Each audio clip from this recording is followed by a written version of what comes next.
আজকে একাদশী, তো আমার একাদশী আজকে ঠিক মতো পালন হলো না। বলছি কেন পালন হলো না।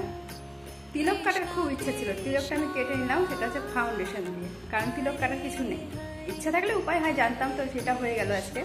তিলক কাটতে খুব ইচ্ছা করেছিল, কেটে নিয়েছি ফাউন্ডেশন দিয়ে। তার মধ্যে পড়েছে আজকে ছুটি, রুমে নেই কোনো খাবার। এবার একাদশী কী করে পালন করবো? তো একাদশী পালন আমার আর হলো না। তাও যতটা পারলাম চেষ্টা করলাম, কারণ না পারলে যেটা করা যায় সেটাই করতে হবে। তো সেটা হচ্ছে এই যে আমি বানিয়েছি পাস্তা।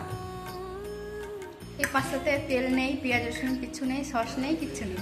পাস্তাটা সেদ্ধ করেছি আর টমেটো, লঙ্কা, চিনি, লবণ সেদ্ধ করে ওর মধ্যে পাস্তা ঢেলে এই যে এখন বাসছে 5:30, এটা হচ্ছে এখন আমার খাবার আজকে। কিছু করার নেই, কারণ এত পরিমাণ বৃষ্টি হচ্ছে, বাজার যাওয়া যাবে না, প্রচণ্ড পরিমাণে বৃষ্টি হচ্ছে, সেই সকাল থেকে বৃষ্টি হচ্ছে। তো যাই হোক, ঠাকুর আজকে মাফ করো আমাকে, আমার একাদশী আজকে হলো না।